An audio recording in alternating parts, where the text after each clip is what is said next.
ओम शांति। अॼु जी मुरली आहे 25/6/2023। मतलब मेरा बाप दादा चवंदा मीठी मीठी ॿार, ये संगम युग आहे ब्रह्मणनि जी पूरी। हिन में तव्हां ब्रह्मा जा ॿार ठही आहियो। तव्हांखे बेहद जी बाप सां वक़्तु वठिणो आहे, सभिनि खे ॾियारणो। प्रश्न आहे, हिन ज्ञान की स्थिति रीति सम्झण लाइ कंहिं प्रकार जी बुद्धि खपे? उत्तर, व्यापारी बुद्धि वारा हिन ज्ञान की स्थिति रीति समझी सघंदा। इहो बेहद जो व्यापार आहे न। बाप ॿारनि खे भिन्न भिन्न कमाई जी युक्ति ॿुधाईंदा रहंदा आहिनि। ॿारनि जो कमु आहे महिनत करणु। हिन युक्ति अहिड़ी युक्ति कढणी खपे जंहिंसां स्वयं जी बि कमाई थिए ऐं सर्व जो कल्याण थींदो रहे। बाप जी याद और सेवा ही कमाई जो साधन आहे। गीता राज्य राय थकजो न। ओम शांति। पालौकिक बाप ॿारनि जे प्रति सम्झाईंदा आहिनि। चवंदा आहिनि, ॿार मूंखे पंहिंजे पालौकिक परम पिता परमात्मा खे भुलिजणो न आहे। ॻाईंदा बि आहिनि, गीता जो भॻवान, बाइबल जो भगवान व कुरान जो भगवान कॾहिं न चईंदा आहिनि। कोई बि धर्म स्थापन करण वारो ईअं न चईंदो कि हे ॿार, हाणे मुंहिंजे पालौकिक बाप खे यादि करो। हीअ कोई चई न सघे। ॿार पैदा थींदो आहे, बाप खे ॼाणंदो आहे, बाप खे यादि कंदो रहंदो आहे। हिन करे वारिस आहे न। त बाबा चवंदा, हाणे पालौकिक बाप चईंदो आहे, हे मुंहिंजा सिकियल ॿार, हाणे तव्हांखे मूं वटि अचिणो आहे। मां तव्हां ॿारनि खे परम धाम निर्वाण धाम में वठी वञण लाइ आयो आहियां। तव्हां भॻत मुंहिंजे भॻवान खे यादि कंदा आहियो। हाणे मां चईंदो आहियां, मूंखे निरंतर यादि करो। मां तव्हांखे सुखधाम में वठी हलंदमि। पंहिंजी दिलि अंदरि ॾिसो, तव्हां पंहिंजे अधु कल्प केतिरो दुख ॾिठो आहे न। पहिरों खां ई एतिरा दुख न मिलंदो आहे। पुठियां दुख वृद्धि खे पाईंदो आहे। हाणे पालौकिक बाप चईंदा आहिनि, मूंखे यादि करो। सभी धर्म वारनि खे चईंदा आहिनि, हे ॿार, तव्हां पंहिंजी खे भाव सम्झंदा आया आहियो। हाणे तव्हां आत्माउनि जो पालौकिक बाप आहे, जेके सभु जीव आत्मायूं जीव जी आत्मायूं अथवा शरीर जी आत्मायूं दुख में यादि कंदियूं आहिनि। हाणे वो ब्रह्मा मुख कमल द्वारा तव्हां ॿारनि खे सम्झाइनि था। सम्झाने ॾिबी आहे न। ब्रह्मा मुख वंशावली ब्राह्मणनि खे। प्रजापिता ब्रह्मा खे सिर्फ़ कुमारियूं थोड़ी आहिनि। कुमार कुमारियूं ॿई आहिनि, भाउ भेण आहिनि। ब्रह्मा कुमार कुमारियूं हिकु ई बाप जा ॿार, हिकु ई ॾाॾी जा पुत्रा पुत्रियूं ठहिया न। तव्हां ॿारनि खे सम्मुख सम्झाइबो आहे न। तव्हां सम्मुख ॿुधंदा आहियो, सम्झंदा आहियो कि असां निराकार शिव बाबा जा ॿार आहियूं। बरोबर असां ब्रह्मा द्वारा शिव बाबा खां स्वर्ग जी बादशाही पाइण लाइ राजयोग सिखूं था। परम पिता परमात्मा ब्रह्मा मुख द्वारा जो तव्हांखे सम्झाईंदो आहे, उहो पोइ ॿियनि खे सम्झाइणो आहे। जो लौकिक भाउ भेण आहिनि, उन्हनि खे सम्झाइणो आहे।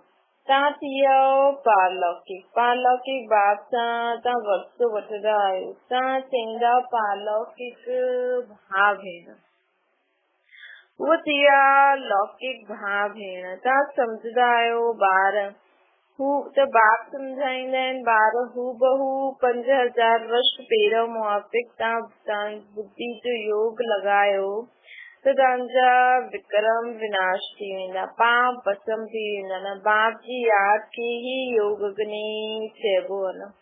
हिन सर्वशक्तिवान बाप जी यादि में रहण सां तव्हांखे शक्ति मिलंदी आहे। उहो हिकु निराकार बाप आहे न। हिन ब्रह्मा मुख सां ॿुधाईंदा आहिनि, ज़रूर रथ त खपे, जिन रथ जे मथां सवारी करे। इहे रथ हिन में परम पिता परमात्मा सवार थी ॿारनि खे सेखारींदा आहिनि। हिन सृष्टि जे आदि मध्य अंत जी सम्झानी ॾींदा आहिनि, जिस तव्हां भविष्य में चक्रवर्ती महाराजा महारानी ठहींदव। और निरंतर याद करण सां विक्रमाजीत भी ठही वेंदो, पावन पुण्य आत्मा ठही वेंदो। बाबा जो स्वर्ग जी स्थापना कंदा आहिनि, हुन स्वर्ग में असां चक्रवर्ती महाराजा महारानी ठहींदासीं न, तो भी 21 जन्मनि जे लाइ। भारत में जो भी उत्सव हूंदा आहिनि, शिव जयंती, होली, राखी, जन्माष्टमी, दिवाली आदि, इन सभिनि उत्सवनि जो महत्व हर हिक जी बायोग्राफी असां तव्हांखे ॿुधाईंदा आहियूं न, बाबा ॿुधाईंदा आहिनि।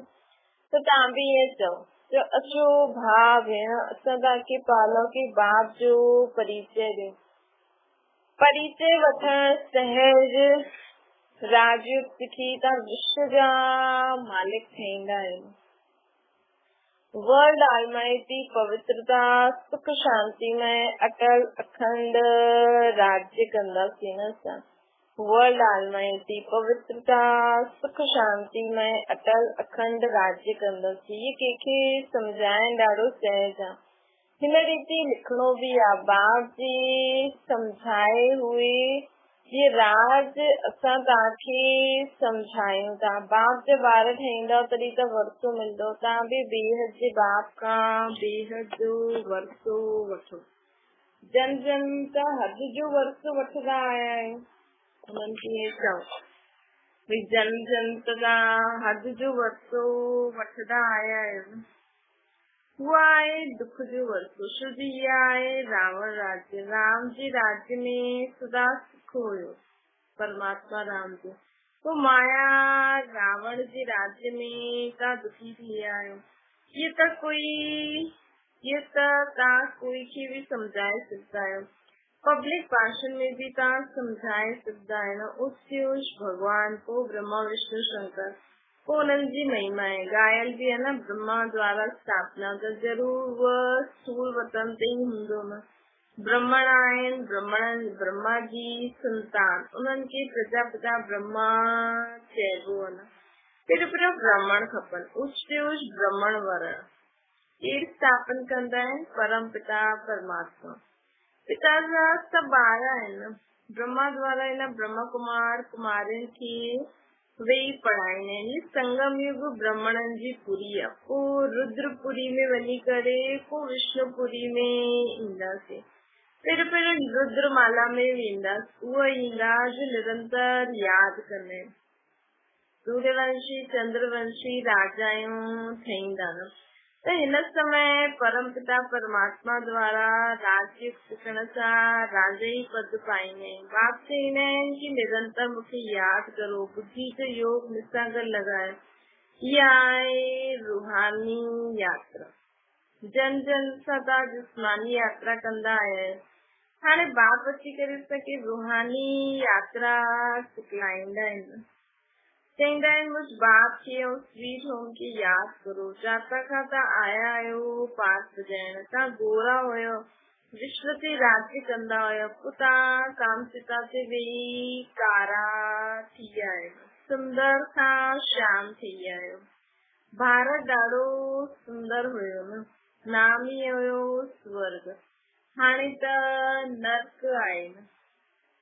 तव्हां ही पूज्य खां पुजारी ठहींदा आहियो। त उच भगवान शिव, पोइ ब्रह्मा विष्णु शंकर, इन्हनि द्वारा बाप कार्य कराईंदा आहिनि। इन्हनि खे निमित्त ठाहींदा आहिनि। करण करावन वारा न। ब्रह्मा द्वारा भारत खे स्वर्ग ठाहिण लाइ राज्य सिखलाईंदा आहिनि। बाप चईंदा आहिनि कि राज्य सिखलाए करे पूरो कंदो आहे त पोइ विनाश थी वेंदो। पोइ जो नई दुनिया स्थापन कंदा आहिनि उन्हनि में वञी करे राज्य कंदा आहिनि। पोइ जेतिरो जो पुरुषार्थ कंदो, सॼो पुरुषार्थ ते मदार आहिनि। चईंदा आहिनि गंगा पतित पावनी। पोइ परमात्मा खे छो था पुकारनि? हे पतित पावन अचो। त पुजारी भक्तनि खे भक्ति जो फल मिलणो खपे। स्वर्ग में तव्हांखे जीवन मुक्ति जो फल मिलंदो। त सभिनि खे शांति जो फल मिली वेंदो ऐं ॿियनि सभिनि खे शांति जो फल मिली वेंदो। स्वर्ग में सुख शांति ॿई ही आहिनि। सभु सुखी हुया। जंहिं राजयोग सिखियो विक्रम विनाश त करणा ई आहिनि। हिसाब किताब त चुकतो थियणो ई आहे। वो नए से पाठ वजायो। सभिन जो हिसाब किताब चुकतू कराए पावन ठाए एमा सभिन के साथ वठी हलंदो। ये सब राज बाबत समझाईंदा आहिनि। मनुष्य भगवान के याद जरूर कंदा आहिनि त जरूर भगवान के सृष्टि ते अचणो पवंदो चाहींदा आहिनि। सृष्टि ते अची करे भक्तन के भक्ति जो फल ॾींदो आहे। मुक्ति जीवन मुक्ति आहे, शांति व सुख ॾींदो आहे। दुनिया में सुख शांति व संपत्ति त मांगदा आहिनि न भगवान सां। हे भगवान असांखे सुख ॾे, शांति ॾे, संपत्ति ॾे। मनुष्य त संपत्ति जे लाइ पुरुषार्थ कंदा आहिनि कि धनवान ठहूं।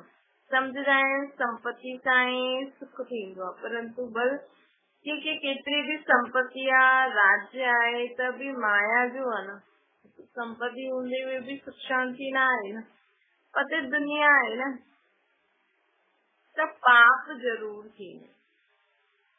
तो माण्हू सम्झनि नथा, माण्हू सोचनि था पैसो हुजे तो सुख हुजे, लेकिन अॼु पैसे वारो बि त भगवान जे अॻियां वञी करे मांगे थो न सुख शांति। संपत्ति जे लाइ ॾाढो पाप कंदो। जो पाप आत्माउनि जी दुनिया आहे न, हिन में कोई बि पुण्य आत्मा थी न सघी। पुण्य आत्माउनि जी दुनिया में वो पाप आत्मा न थी सघी आहे। यथा राजा रानी तथा प्रजा पुण्य आत्मा हुया न, हिन पावन देवी देवताउनि खे पतित दुनिया में राजा माण्हू भी पूजदा आहिनि। लवी बाबती न डबल सितार सिंगल सितार द्वारा सर्ज कनि। शुद्धि सम्झंदा आहिनि सर्वगुण संपन्न आहिनि, असां में कोई गुण न आहे, आपे ई तरस पियो। वो चई ॾींदा आहिनि असां ही भगवान आहे। पतितनि खे पावन ठाहिण वारो त हिकु ई बाप आहे न। पतित पावन चइण सां बुद्धि हली वञणी खपे निराकार भगवान जी तरफ। निराकार उपासी भी हूंदा आहिनि न, उपासी भी हूंदा आहिनि। त उहो निराकार बाप उचते हुजे त हुननि जो पूरो परिचय न त उपासना छा कंदा। बस चईंदा आहिनि परम पिता परमात्मा शिव आहे, निराकार उपासी आहे, निराकार के याद करण वारा। परंतु वो केर आहे, हुन निराकार जो परिचय त पूरो न आहे न। निराकार के छो याद कंदा आहिनि, हुननि सां छा मिलंदो आहे, छा निराकारी दुनिया में वेंदो। आत्माउनि खे त निराकारी दुनिया में वञण जे रास्ते जो ई पतो न आहे, बस सभु याद कंदा आहिनि परंतु बिगर परिचय। हिन प्रकार याद करण सां त कोई पावन न ठहींदो न। हिते त निराकार खुदि साकार में ईंदा आहिनि। मनुष्य त निराकारी दुनिया में वञण लाइ केतिरा शास्त्र आदि पढ़ंदा रहंदा आहिनि, परंतु कोई वञी थोड़ी सघंदो आहे, रास्ते जो ई पतो न आहे। जिस्मानी यात्रा जा पंडा माण्हू रास्तो ॼाणदा आहिनि तॾहिं त वठी वेंदा आहिनि न। हिते हिन रास्ते खे ई न ॼाणदा आहिनि त सम्झाइनि। हिन जे लाइ चईंदा आहिनि कि बेअंत आहे, पोइ यादि कीअं करनि, कुझु बि सम्झदा न आहिनि बाबति। कोई चयो बेअंत आहे, पोइ कोई चयो निराकार आहे, त पोइ निराकार उपासी ठही आहे। अॼुकल्ह त पोइ चई ॾींदा आहिनि असां ही उहो ई आहियूं, शिवोहम चई चुका आहिनि। दिन प्रतिदिन तमो प्रधान मत थींदी वेंदी आहे त जो ईंदो आहे सो चईंदा रहंदा आहिनि। बाप सम्झाईंदा आहिनि ऊच ते ऊच बाप जो गायन आहे न। सर्वव्यापी चइण सां त ऊच ते ऊच, सर्वव्यापी चइण सां त सभी ऊच ते ऊच थी वियो। एतिरा पति दुखी हुआ पोइ ऊच ते ऊच कीअं थींदा। हिकु तरफ़ चईंदा आहिनि नाम रूप सां न्यारो आहे, पोइ हुननि खे पत्थर बितर में लॻाइण, हिनखे ई धर्म ग्लानी चइबो। धर्म ग्लानी छा आहे, हिकु तरफ़ जो नाम रूप खां न्यारो आहे, पोइ पत्थर टिकर सभिनि में सर्वव्यापी चइबो। हाणे पोइ चईंदा आहिनि असां परमात्मा आहियूं। हाणे त जो कुझु पास्ट थियो सभु ड्रामो आहे, पोइ बि थींदो। भूल पिछाड़ी भूल, ग्लानी पिछाड़ी ग्लानी कंदे कंदे भारत अहिड़ो पतित थियो आहे। बाप जो परिचय त सभिनि खे मिलणो ई आहे, तव्हांजो प्रभाव निकिरंदो। एतिरा ढेर ब्रह्म कुमार कुमारी द्वारा ज्ञान मिलंदो। ये त बरोबर परम पिता परमात्मा जी ही ॻाल्हि आहे न। सभिनि खां ऊच ऊचा परम पिता परमात्मा, उन्हनि जी महिमा ॾाढी आहे, पारावार न आहे। हाणे मतलब लिमिट ना आहे, उन्हनि जी महिमा ॾाढी भारी आहे। हाणे बाप रे पंहिंजो परिचय ॾींदा आहिनि, मां छा कंदो आहियां, मां अची करे सभी पाप आत्माउनि खे पुण्य आत्मा ठाहींदो आहे, राज्य सिखलाईंदो आहे, गाइबो बि आहे, ईश्वर जी गत मत न्यारी आहे न। सो त ज़रूर जॾहिं ईंदा तॾहिं त मत ॾींदा न। क्राइस्ट जी सोल आई कृष्ण धर्म स्थापन करण, बाप जी मत त सभिनि खां न्यारी आहे न। ये बाप आए सभिनि खां ऊंच। भारत में मनुष्य मात्र में श्रेष्ठ श्रेष्ठ आहिनि, देवी देवता ही डबल सिरताज ठहींदा आहिनि। बाप जी श्रीमत आहे न, भगवान वास्ते मां तव्हांखे राजयोग सिखाईंदो आहे न, ॿियो कोई राजयोग सिखलाए न सघे। लिखल बि आहे न भगवान वास्ते, वो आहे हेवनली गॉड फादर जो स्वर्ग जी स्थापना कंदा आहिनि। स्वर्ग जे लाइ असां ब्राह्मणनि खे राजयोग सिखलाईंदा आहिनि। ब्राह्मण वरन सभिनि खां ऊचा, मतलब बाबा चई न, देवताउनि खां बि ऊचा असां ब्राह्मण आहिनि। बाप सर्विस जी युक्ति ॾाढी बतलाईंदा आहिनि। भल कोई गाली बि ॾे, तव्हां चित्र रखी छॾो, हुनमें लिखो कि न वर्णन में भारत ही ईंदो आहे न। हाणे कलयुग आहे शूद्र वर्ण, हाणे कलयुग में ये कलयुग में शूद्र वर्ण, पोइ तव्हां बाप द्वारा ब्राह्मण ठहिया, तव्हांजो नाम आहे ब्रह्म कुमार कुमारी। तव्हांजे चित्र बि अहिड़ा हुजणा खपनि जो मनुष्य वंडर खाए, अहिड़े चित्र त कॾहिं न ॾिठा असां। बाबा चईंदा आहिनि असांजो चित्र बि अहिड़ा हुजणा खपनि। ये ज्ञान व्यापारी बुद्धि वारा सुठी रीति समझी सकता। ज्ञान बाबा चई न, ये ज्ञान के सुठी रीति समझी सघंदा, व्यापारी बुद्धि वारा ही सुठी रीति समझी सघंदा न। ये व्यापार भी सुठो आहे त श्रीमत ॾियण वारो बि सर्वोत्तम आहे न। परंतु ॾाढा ॿार महिनत न कंदा आहिनि, घर में सुम्ही पिया हूंदा आहिनि त बाबा खड़ो कंदा आहिनि। घर में सुम्ही पिया हूंदा आहिनि त बाबा हुननि सभिनि सुम्ही पियल आत्माउनि खे अची करे खड़ो कंदा आहिनि। तव्हां हिकु चित्र ठाहियो, हिन सां हज़ारनि जो कल्याण थींदो, सभु तव्हांजी वाह वाह कंदा। वंदे मातरम चईंदा आहिनि न, त बाबा चवनि था वंदे मातरम। माताउनि जी तरी त चईंदा भारत माता, लेकिन भारत जी माताउनि जी से जो गुप्त वेश में आए हुए बाप की पहचान करेगी, सर्विस का करन। बाबा के सेंटर्स की केॾी सारी भेणूं माताएं आहिनि जो सर्विस करनि थियूं। तॾहिं बाबा चईंदा आहिनि वंदे मातरम। बाबा चईंदा आहिनि अच्छा माता पिता बाप दादा जो मीठी मीठी सिकिल ते ॿारनि प्रति यादि प्यार और गुड मॉर्निंग। रूहानी बाप जी सभिनि रूहानी ॿारनि खे नमस्ते। असांजी बि रूहानी माता पिता बाप दादा खे यादि प्यार गुड मॉर्निंग ऐं नमस्ते। धारणा जे लाइ मुख्य सार, रुद्रमाला में पहिरियों नंबर अचण लाइ निरंतर बाप जी यादि में रहणो। कल्ह बि बाबा चई न निरंतर करणो ऐं अव्यभिचारी यादि हुजे, अंगत समान अचल अडोल ठहिण लाइ। अॼु बाबा चवनि था रुद्रमाला में नंबर 1 अचण लाइ निरंतर बाप जी यादि में रहणो। बाप ऐं स्वीट होम जी यादि सां स्वयं खे पावन ठाहींदा वञो। रूहानी बंडो ठही सभिनि खे सुठी यात्रा कराइणी आहे। हिकु बाप जी श्रीमत सां स्वयं खे डबल सिरताज ठाहिणो सके। वरदान स्वस्थिति जी शक्ति सां कहिड़ी बि परिस्थिति जो सामनो करण वारा मास्टर नॉलेजफुल ठहो। स्वस्थिति अर्थात आत्मिक स्थिति। परिस्थिति व्यक्ति व प्रकृति द्वारा ईंदी आहे, लेकिन अगर स्वस्थिति शक्तिशाली आहे त हुनजे अॻियां परिस्थिति कुझु न आहे। स्वस्थिति वारा कहिड़ी बि प्रकार जी परिस्थिति में घबराईंदा न, छो जो नॉलेजफुल आत्मा थी वई न, उन्हनि खे टिनी कालनि जो सर्व आत्माउनि जी नॉलेज आहे न, वो ॼाणदा आहिनि कि परवश आहे। हिन करे शुभ भावना शुभकामना द्वारा उन्हनि जी सेवा कंदा आहिनि, घबराईंदा न आहिनि। स्वस्थिति शक्तिशाली वारी आत्मा सदा मुस्कुराईंदा रहंदा आहिनि। स्लोगन आ भाग्यवान उहो जो सदा भाग्य जा गुण गायन कमजोरनि जा न। त पंहिंजे भाग्य जा गुण गायो कमजोरनि जा न। छा ओम शांति। बाबा खे यादि करो